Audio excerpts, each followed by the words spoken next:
Hi everyone, so today we have a 2020 election prediction between Cory Booker, the senator from New Jersey, and Donald Trump, who currently resides in Washington, D.C. but lives in New York. So, as you can see, I have the,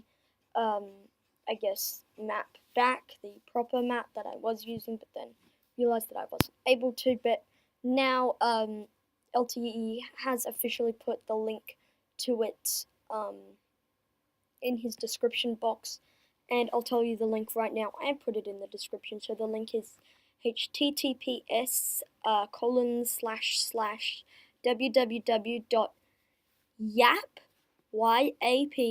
yap ms.com slash app.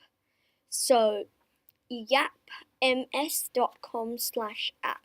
That's the link to the this kind of mapping thing. It's really cool. I can do a Democratic primary, and so that's cool, including with the super delegates. There are many things I can do. I can even do Canada elections and like presidential take-all elections without the Nebraska and Maine stuff. The Senate, right, and then the congressional races and the gubernatorial races. So there's a lot of maps that I can use. Of course, we're just going to be doing the 2020 map. So yeah, we're going to firstly look at this. So Senator Cory Booker says he's running for president in 2020. Cory Booker launched a bid for the Democratic presidential nomination on Friday. The charismatic senator and former mayor of Newark, New Jersey, has been crisscrossing key primary states in recent weeks while telegraphing that a decision was coming. He's the second black candidate to enter the race following Senator Kamala Harris of California. Friday is the first day of Black History Month. Just pretty much goes through. Yeah, so that's pretty much it. So that's the CNBC article about it. With winning the primary, I honestly don't think he has much of a chance. I mean, he has a better chance than some other candidates. I would say that if Joe Biden decides not to run, he and Kamala Harris could do quite well in the South of the United States, but that's if Joe Biden decides not to run. If Joe Biden is running, he will pretty much sweep the South, just like Hillary Clinton did. So yeah, we're going to go through these states. So Washington, Oregon, California, Hawaii, and then for Donald Trump, we will have Alaska, Utah, Idaho, Wyoming, Montana, North Dakota, South Dakota, most of Nebraska except for that second district, Kansas, Oklahoma, Louisiana, Arkansas, Missouri, Mississippi, Alabama, South Carolina, Tennessee, Kentucky, West Virginia, and Indiana. So 125 electoral votes safe for Donald Trump.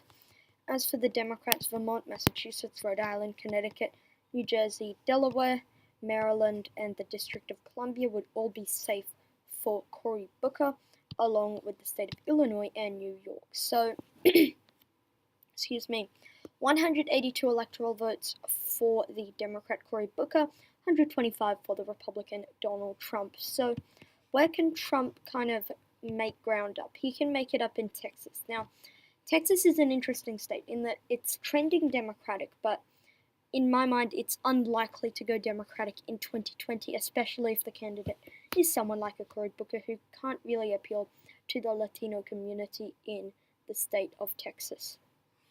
In the state of New Mexico and Colorado, I see both of these states being in the likely column for Cory Booker. Excuse me. For New Mexico, I would consider putting it in the safe column, but Cory Booker not the best one at energizing the Latino base, so that's why I'm going to keep it in the likely column, and then Colorado going into the likely Democratic column. So 196 for Booker, 163 for Mr. Trump. I think that the South is an area where Cory Booker can be competitive in now. The reason I say this is because he is an African American, and there's a lot of African American people in, especially those that Democrats need to win in states like North Carolina and Georgia. However, I don't think that he will do enough to appeal to the white population in both of those states, the non-African American population in both of those states, and I see Donald Trump narrowly taking both of them. So 194 for Trump, 196 for Cory Booker, Donald Trump at Booker's heels. I also think Trump could do well in the 2nd District of Nebraska. It didn't go Democratic in 2018. No reason why it would go Democratic in 2020 for someone like a Cory Booker. So 196 for Cory Booker, 195 for Trump. Now, with the state of Maine,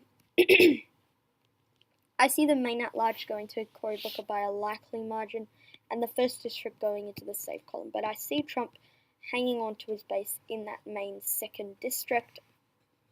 Definitely something that he can capitalize on there. So 199 for Cory Booker, 196 for Donald Trump. Where can people like Cory Booker kind of jump into the lead in a sense? I think he can do it in Nevada. I don't think that's a big call for him to do, considering that Democrats have been performing quite well in Nevada statewide elections in the past few years and months.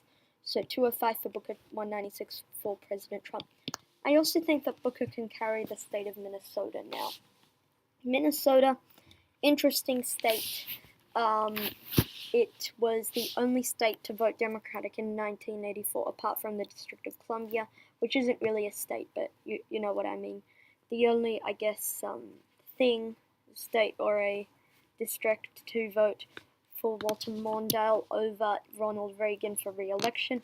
So that may sound like it's one of the most Democratic states in the country, but it's not. Trump made it competitive in 2016 against Hillary Clinton, and I think Booker would do the same with Trump, but Booker dispatching against Trump in the state of Minnesota. So 215 for Booker, 196 for Trump. Where can Booker continue to lead? He can lead in an establishment Democratic state of Virginia.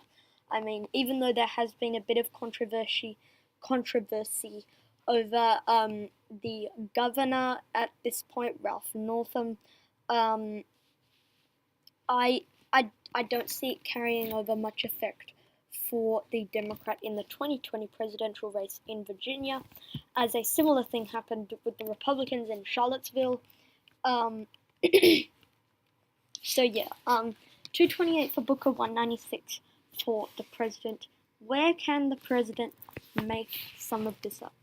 He can make almost all of it up in Florida. I don't think it's a big ask for him to win Florida. I mean, the Republicans won both closely contested statewide gubernatorial and Senate races, even when they are expected to lose, and that's not considering it's in a Democratic wavy year, and I really think it's going to be relatively easy for the Republicans to keep Florida in the year 2020. So 225 for Donald Trump, 228 for Cory Booker. It's still a dead heat. We're going to go down to Arizona, where I think the president can win.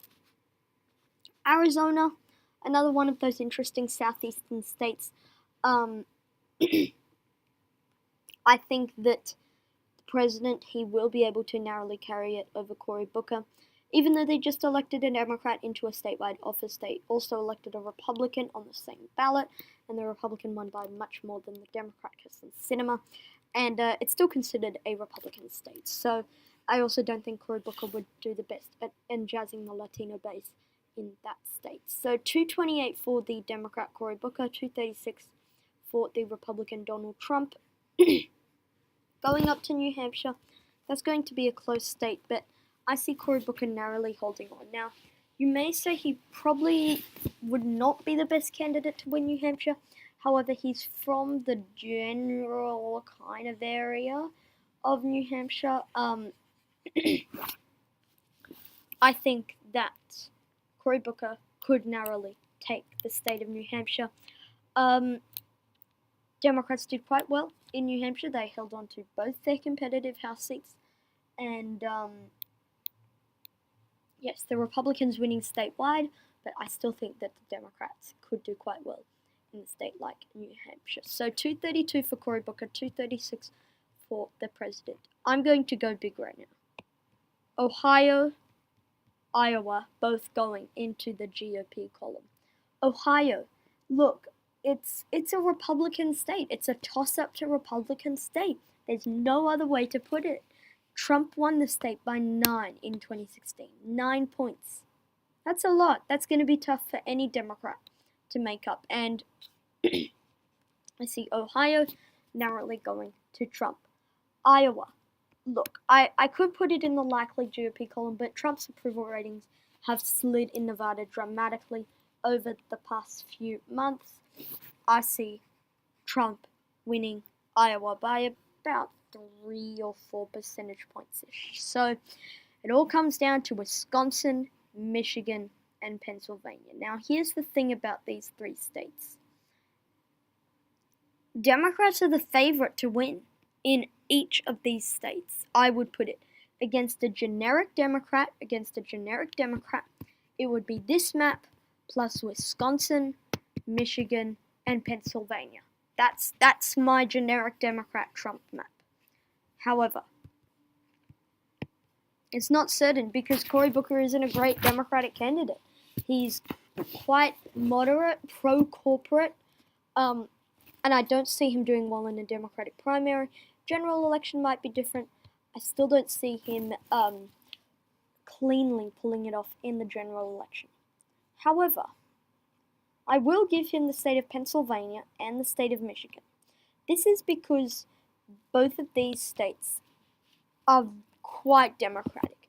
Pennsylvania re-elected a Democratic governor, re-elected a Democratic senator, got a bunch of new Democratic congresspeople, mostly women, by the way. Michigan re-elected a Democratic governor, re-elected a Democratic governor, elected a Democratic governor, re-elected a Democratic senator. However, in Wisconsin, even though they re-elected a Democratic governor, re-elected a Democratic senator, they elected a Democratic governor, re-elected a Democratic senator, this one is kind of the most Republican, and I see this one being really close, and I would say that it's too close to call, and I'm going to leave it like that. What's this again? Map. Oh, I didn't mean to do that. Center map. Okay, that's pretty cool. Paint. I wonder what that is. Anyway, that's the final map. 268 for Cory Booker, 260 for Trump. Sorry for leaving you on a cliffhanger. I cannot make an indication as to who would win in Wisconsin, and therefore I cannot make an indication as to who will win the presidency of the United States. Thank you guys for watching this video. Comment down your suggestions below, and I'll see you all in the next one. Peace.